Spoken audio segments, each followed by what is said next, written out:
여러분 안녕하십니까? 뉴스더 개벽입니다. 세계 곳곳에서 발생한 개벽 뉴스를 알려드립니다. 남극의 상징 황제 펭귄이 기후변화로 생존의 위기에 몰리고 있습니다. 해빙이 급격히 사라지면서 아직 헤엄치지 못하는 새끼들이 바다에 빠져 집단 폐사하는 일이 이어지고 있는데요. 이대로라면 이번 세기 말 종 자체가 사라질 수 있다는 경고도 나왔습니다. 기후위기의 심각성, 오나혜지 기자가 알려드립니다. 남극의 상징이자 얼음 위를 누비던 황제 펭귄이 지금 전례 없는 위기에 직면해 있습니다.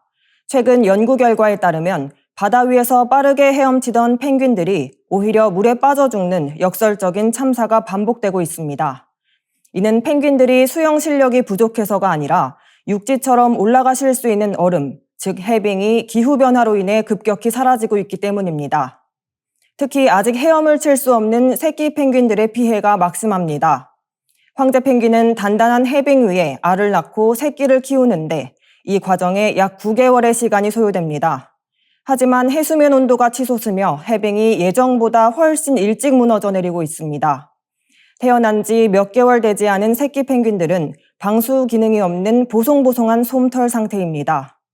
이 시기에 얼음이 깨지며 차가운 바다로 던져진 새끼들은 저체온증을 견디지 못하고 수천 마리가 한꺼번에 목숨을 잃고 있습니다. 성체 펭귄들 역시 안전하지 않습니다. 털갈이 기간에는 방수 깃털이 새로 돋아날 때까지 반드시 얼음 위에서 머물러야 하지만 서식지가 줄어들면서 생존의 터전을 잃어가고 있습니다. 국제자연보호연맹은 황제 펭귄의 개체수가 2080년대까지 절반으로 급감할 것으로 보고 등급을 멸종위기종으로 하향 조정했습니다. 영국 남극조사단은 지금 같은 추세라면 2100년에는 황제 펭귄이라는 종 자체가 지구상에서 완전히 사라질 수 있다는 충격적인 전망까지 내놓았습니다. 현재 남극의 해빙 감소 속도는 재앙적인 수준입니다. 나사에 따르면 매년 약 1350억 톤의 얼음이 녹아 사라지고 있으며 이는 위성 관측이 시작된 1970년대 이후 최저치를 연일 경신하고 있습니다. 유럽연합의 기후변화 서비스 보고서에서도 지난달 평균 해수면 온도가 20.97도에 달해 역대급 수치를 기록한 것으로 나타났습니다. 특히 올해는 엘니뇨 현상까지 겹쳐 2026년 말까지 기록적인 폭염과 고온 현상이 전 세계를 덮칠 가능성이 큽니다. 이러한 남극의 붕괴는 펭귄의 비극으로만 끝나지 않습니다. 국제공동연구진에 따르면 2085년경에는 남극 빙붕의 약 60%가 현재의 형태를 유지하지 못하는 임계점에 도달할 것으로 보입니다. 빙붕이 무너져 빙하가 바다로 대거 유입될 경우 전 지구적인 해수면 상승을 초래하게 됩니다. 전문가들은 해수면이 최소 3m에서 최대 10m까지 상승할 수 있다고 경고하고 있으며 이는 전 세계 해안 도시 대부분이 물에 잠기는 대재앙을 의미합니다. 펭귄들의 죽음은 기후위기가 인류를 향해 던지는 마지막 경고나 다름없습니다. 펭귄의 번식지가 무너지는 것은 곧 인간의 거주지가 사라질 날이 머지않았음을 시사합니다. 뉴스더 개벽 오나혜지입니다. 세포의 시간을 되돌리는 노화 역전 기술이 현실로 다가왔습니다. 동국대학교 연구진이 유전자 스위치를 이용해 노화 과정을 정밀하게 제어하는 데 성공했는데요. 실제 생체에서 회춘 효과와 함께 질환 개선 가능성까지 확인됐습니다. 재생의학의 새로운 전기가 될지 주목됩니다. 김천군 기자가 알려드립니다. 동국대학교 화학과 연구진이 인류의 오랜 수건인 불로장생의 꿈을 실현할 획기적인 전기를 마련했습니다. 세계 최초로 세포의 시간을 되돌리는 회춘 리프로그래밍을 정밀하게 제어할 수 있는 유전자 스위치 기술을 개발하고 실제 생체 내에서 노화를 역전시키는 데 성공했다는 소식입니다. 그동안 과학계에서는 노화된 세포의 정체성은 그대로 유지하면서 생물학적 나이만 젊게 만드는 회춘 리프로그래밍 기술을 미래 재생의학의 핵심 과제로 꼽아왔습니다. 하지만 생체 내에서 이를 적용할 때 발생할 수 있는 무분별한 세포 증식이나 세포 본연의 기능 상실 같은 부작용이 큰 걸림돌로 작용해 왔습니다. 즉, 유전자를 주입하는 것은 가능했지만 이를 언제, 어디서, 얼마나 발현시킬지 정밀하게 조절하는 기술이 부족했던 것입니다. 이번에 동국대 김종필 교수팀이 선보인 기술은 이러한 한계를 완전히 극복했습니다. 연구진은 외부 자극에 반응하는 전자기 반응성 유전자 스위치를 독자적으로 설계하고 이 스위치가 작동하는 정확한 메커니즘을 규명해냈습니다.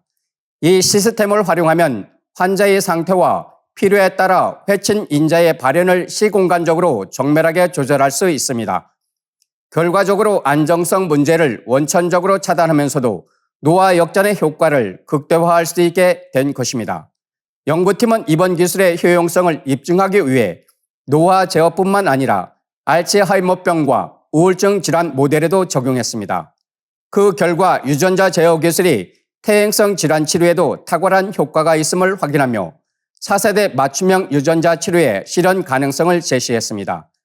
이는 단순히 수명을 연장하는 것을 넘어 난치성 질환을 근본적으로 치료할 수 있는 새로운 재생의학 플랫폼이 구축되었음을 의미합니다. 연구를 주도한 김종필 교수는 이번 성과가 국내 기술력이 노화 제어 분야의 글로벌 패러다임을 선도할 수 있음을 입증한 사례라고 설명했습니다. 특히 유전자 스위치 시스템은 회춘 리프로그래밍의 안전성과 정밀성을 완성한 핵심 기술인 만큼 향후 다양한 난치성 질환 치료에 새로운 지평을 열 것으로 기대를 모으고 있습니다. 이번 연구는 교육부와 과학기술정보통신부의 전폭적인 지원 아래 수행되었습니다. 김준엽 연구교수와 황혜림 박사과정생이 제1저자로 참여한 이번 연구 논문은 그 학술적 가치와 혁신성을 인정받아 세계 3대 과학 학술지 중 하나인 셀지에 게재되었습니다. 국내 연구진의 손에서 탄생한 이 기술이 전 세계 인류의 건강한 삶을 향한 거대한 변화를 이끌어낼 수 있을지 귀추가 주목됩니다. 인류 역사상 최대 규모의 우주 3차원 지도가 공개됐습니다. 대시 협력단이 4,700만 개 이상의 은하와 퀘이사를 기록하며 기존 데이터를 압도했는데요. 우주 팽창의 핵심인 암흑에너지의 정체를 밝힐 결정적 단서가 될 전망입니다. 우주의 비밀에 한 걸음 더 다가섰습니다. 정나라 기자가 알려드립니다. 인류 역사상 가장 거대한 우주의 비밀을 밝혀낼 우주 3차원 지도가 드디어 그 위용을 드러냈습니다. 한국천문연구원을 포함한 전 세계 70여 개국 공동 연구진으로 구성된 암흑에너지 분광 장비, 이른바 대시 연구팀은 5년간의 관측 임무를 성공적으로 마치고 기존 데이터를 압도하는 사상 최대 규모의 고해상도 우주 지도를 완성했다고 밝혔습니다. 이번 지도에는 무려 4,700만 개의 은하와 퀘이사가 선명하게 기록되어 있습니다. 퀘이사는 은하 중심부에 거대 질량 블랙홀이 위치해 막대한 에너지를 뿜어내는 천체를 말하는데 이번 관측량은 인류가 지금까지 확보한 모든 은하 데이터를 합친 것보다 6배나 더 방대한 규모입니다. 당초 연구진의 예상을 훌쩍 뛰어넘는 1,300만 개의 천체가 추가로 관측되면서 목표치를 크게 상회하는 쾌거를 거뒀습니다. 이 방대한 자료는 우주 전체의 약 70%를 차지하며 팽창을 가속하는 미지의 힘, 암흑에너지의 정체를 규명하는 데 핵심적인 역할을 할 전망입니다. 그동안 과학계는 암흑에너지를 변하지 않는 상수로 여겨왔으나 최근 초기 데이터 분석에서는 암흑에너지의 값이 시간에 따라 변할 수 있다는 가능성이 제기됐습니다. 이번에 완성된 5년치 전체 데이터는 이러한 가설이 사실인지 판가름할 결정적인 증거가 될 것입니다. 만약 암흑에너지가 시간에 따라 진화한다는 사실이 확인된다면 이는 현대 우주론의 근간을 뒤흔드는 일대 사건이 될 것으로 보입니다. 한국 측 연구를 이끄는 천문연의 사피엘루 알만 책임연구원은 이번 결과가 사실로 입증될 경우 우주론 분야에서 또 하나의 노벨상 수상이 유력할 만큼 획기적인 발견이 될 것이라고 강조했습니다. 현재 연구진은 완성된 지도를 바탕으로 정밀 분석 작업에 착수했으며 이르면 오는 2027년 암흑에너지에 관한 첫 번째 종합 연구 결과를 발표할 예정입니다. 또한 연구팀은 관측 기간을 2028년까지 연장하여 현재보다 탐사 영역을 약 20% 더 넓힌 더욱 정교한 지도를 구축해 나갈 계획입니다. 이번 프로젝트는 미국 현직 대통령인 트럼프 행정부 하의 에너지부와 국립과학재단을 비롯해 전 세계 국가적 차원의 전폭적인 지원 속에 진행되고 있습니다. 암흑에너지라는 우주의 거대한 수수께끼가 이번 3차원 지도를 통해 마침내 그 베일을 벗을 수 있을지 전 세계 과학계의 시선이 집중되고 있습니다. 대기 중 이산화탄소 증가가 인류의 혈액 성분까지 바꾸고 있다는 연구 결과가 나왔습니다. 커튼 대학교 등 공동 연구에 따르면 이산화탄소 농도가 높아질수록 혈중 중탄산염은 증가하고 칼슘과 인은 감소하는 변화가 확인됐습니다. 이는 인체 보상작용이 장기적으로 건강에 부담을 줄 수 있다는 의미인데요. 기후 문제가 인류의 몸속까지 영향을 미치고 있습니다. 유진호 기자가 알려드립니다.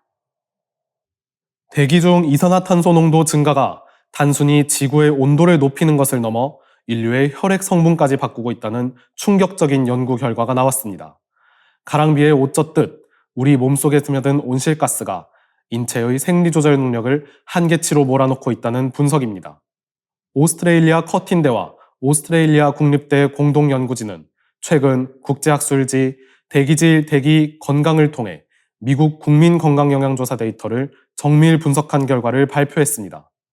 1999년부터 2020년까지 약 20년간 7천여 명의 혈액 검사 지표를 추적한 결과 대기 중 이산화탄소 농도가 높아짐에 따라 혈액 속 화학 성분이 일정한 패턴으로 변화하고 있음이 확인되었습니다.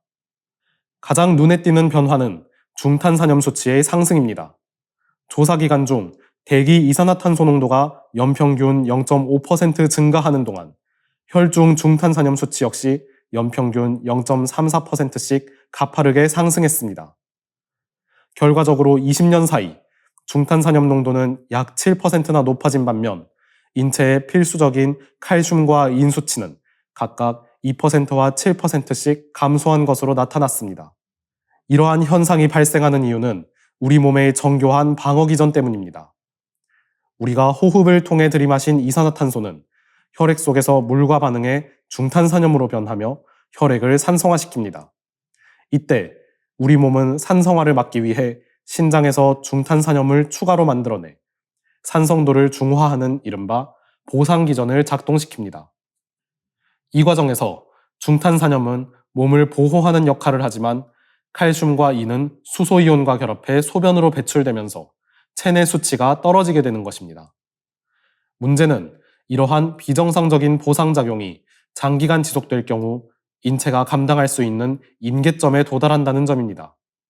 연구진은 현재와 같은 추세가 이어진다면 향후 50년 안에 중탄산염 수치가 건강 상한선에 도달할 것으로 내다봤습니다. 또한 칼슘과 인 수치 역시 금세기 후반이면 정상 범위의 하한선 아래로 떨어질 것으로 예측했습니다. 이러한 변화는 신장의 기능을 약화시켜 조직의 석회화를 유발할 뿐만 아니라 뼈 건강에도 치명적인 영향을 미칩니다. 보상기전에 쓰이는 칼슘과 인의 상당 부분이 결국 뼈에서 녹아나오기 때문입니다. 이는 이산화탄소 증가가 단순히 환경 파괴를 넘어 인류의 생존을 위협하는 공중보건의 핵심 변수가 되었음을 시사합니다. 커틴대의 알렉산더 라르콤부 교수는 당장 눈에 보이는 질병이 나타나지 않더라도 개인의 생리적 변화는 이미 시작되었을 가능성이 크다고 경고했습니다. 이제 온실가스 문제는 기후위기를 넘어 우리 혈관 속을 흐르는 생존의 문제로 다가오고 있습니다.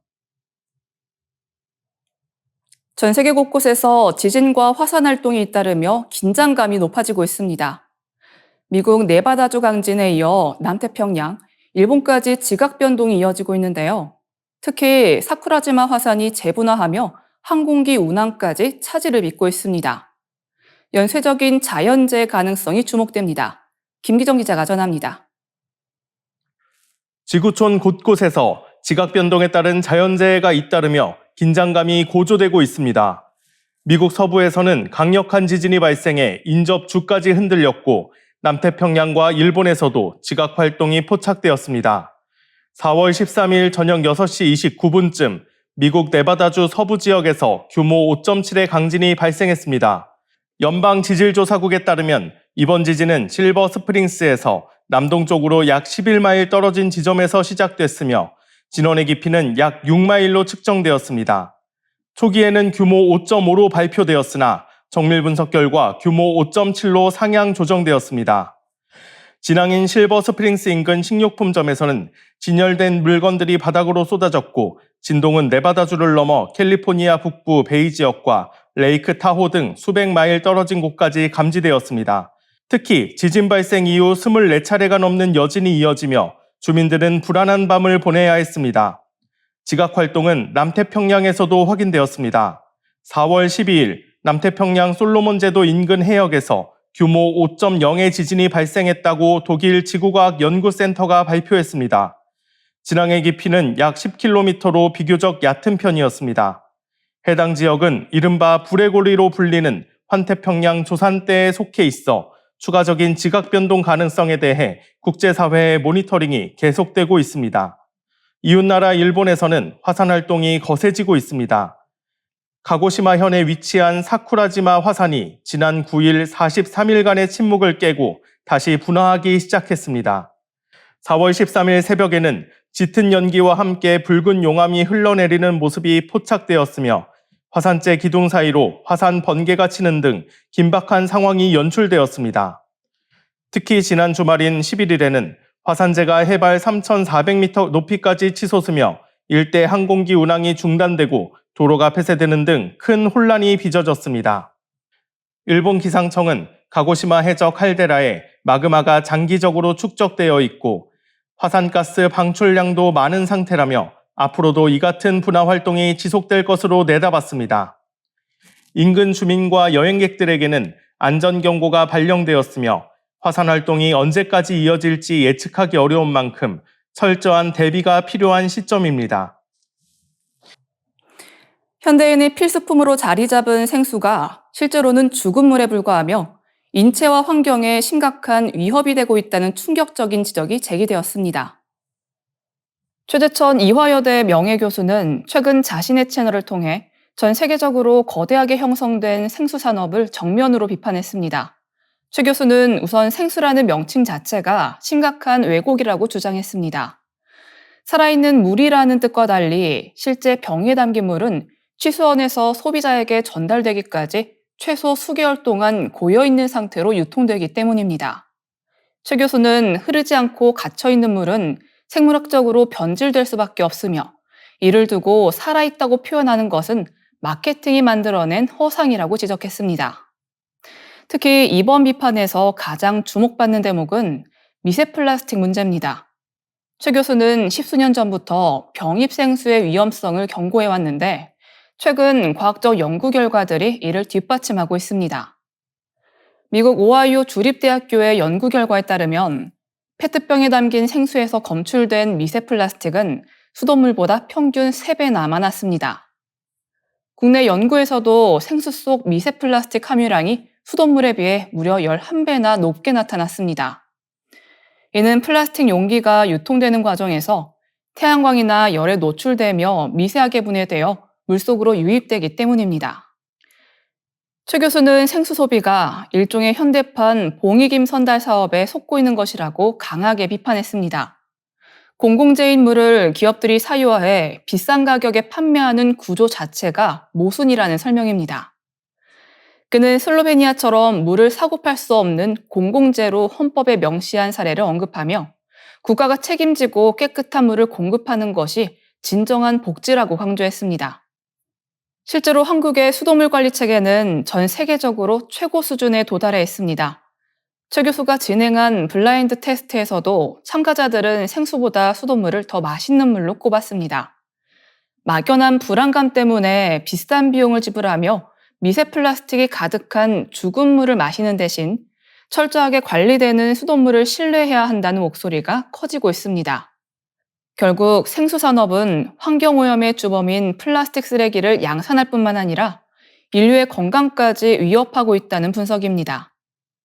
최 교수는 이제라도 생수에 대한 환상을 버리고 공공음수대 활성화 등을 통해 생수 없는 사회로 나아가야 한다고 촉구했습니다.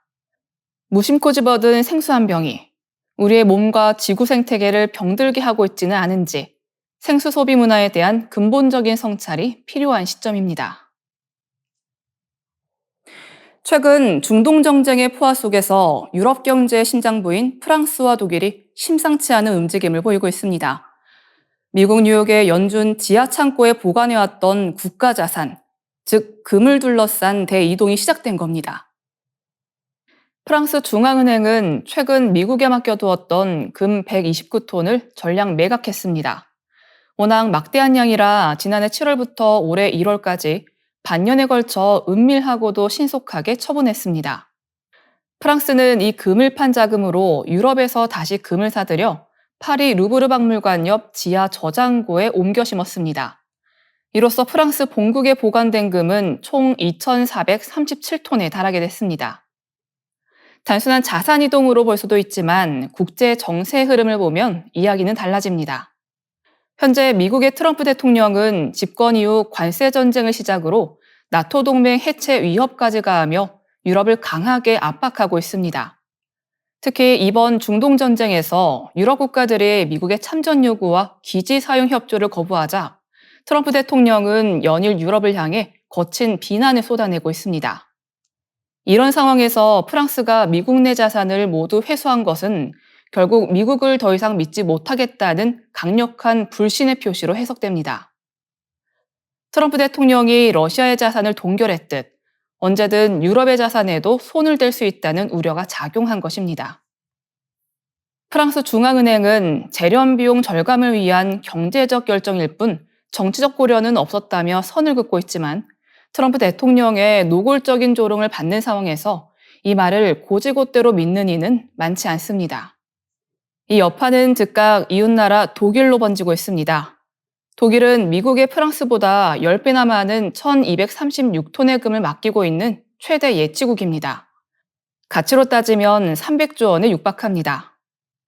이미 지난 2012년 미국 창고의 실사가 제대로 이루어지지 않았다는 사실이 알려지며 한 차례 홍역을 치렀던 독일 내부에서는 트럼프 정부를 어떻게 믿고 금을 놔두느냐는 목소리가 터져나오고 있습니다. 심지어 일각에서는 미국에서 금을 빼내 차라리 중국 금고에 보관하자는 극단적인 주장까지 제기되는 실정입니다. 중동전쟁 지원 거부를 이유로 트럼프 대통령이 주동 미군 철수 카드까지 만지작거리며 압박의 수위를 높이자 독일의 인내심도 한계에 다다른 모습입니다.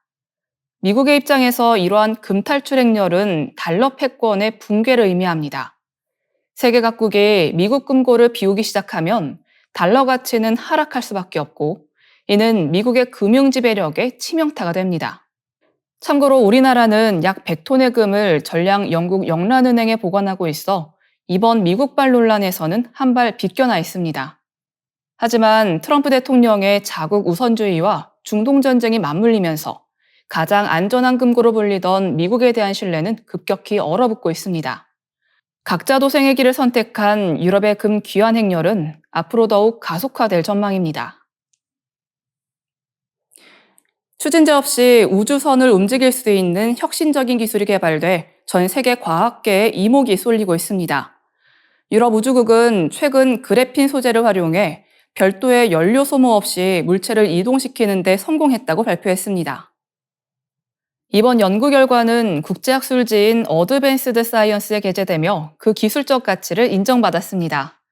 꿈의 소재로 불리는 그래핀은 흑연에서 추출한 순수 탄소 기반의 2차원 물질입니다.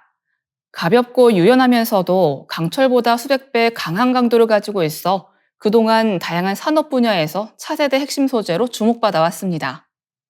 이번 ESA 연구는 이 그래핀의 물리적 특성을 우주 추진 기술에 접목했다는 점에서 매우 큰 의미를 지닙니다. 이번 ESA 연구는 이 그래핀의 물리적 특성을 우주 추진 기술에 접목했다는 점에서 매우 큰 의미를 지닙니다. 연구팀은 먼저 그래핀 시트를 기반으로 한 3차원 구조의 그래핀 에어로젤을 제작했습니다. 이후 실제 우주와 유사한 환경을 조성하기 위해 진공 챔버 내부를 무중력 상태로 만들고 실험을 진행했습니다. 실험 방식은 정교하게 설계되었습니다. 진공 상태에 놓인 그래핀 에어로젤 정륜명체들의 연속 레이저 빔을 조사하자 별도의 물리적 타격이나 분사 장치 없이도 물체가 스스로 앞으로 나아가는 현상이 목격되었습니다. 이번 프로젝트의 과학자인 마르코 브라이반티는 해당 반응이 매우 빠르고 강력하게 일어났다고 설명했습니다. 실제로 레이저를 조사한 지 단 30밀리초 만에 상당한 수준의 가속도가 발생한 것으로 확인되었습니다. 고속카메라로 분석한 결과 레이저의 강도를 높일수록 추진력과 가속도는 비례해서 증가하는 양상을 보였습니다. 이는 빛의 에너지가 초경량 소재인 그래핀 에어로젤과 반응해 운동 에너지로 직접 전환될 수 있음을 증명한 사례입니다. 주목할 점은 이 기술이 철저히 우주 환경 맞춤형이라는 것입니다.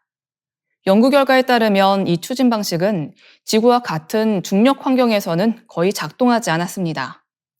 미세 중력 상태가 유지되는 진공 환경이 갖춰져야만 추진 효과가 극대화되는 것으로 분석됐습니다. 따라서 이 기술은 지상용 운송수단보다는 외계 행성 탐사나 심우주항해에 최적화된 기술이라 할 수 있겠습니다. ESA의 재료 물리화학 엔지니어인 우고라퐁은 이번 연구가 추진제 없는 우주 추진 기술의 새로운 지평을 열었다고 평가했습니다. 향후 이 기술은 태양광의 압력을 이용해 우주를 항해하는 태양도시나 궤도 유지가 필수적인 소형 인공위성의 자세 제어 시스템 등에 폭넓게 적용될 전망입니다. 특히 연료 보급이 불가능한 장거리 우주 임무에서 반영구적인 동력원을 확보할 수 있다는 점에서 우주 탐사의 패러다임을 바꿀 혁신으로 기대받고 있습니다. 이상으로 뉴스 더 개병 마치겠습니다. 시청해주셔서 감사합니다.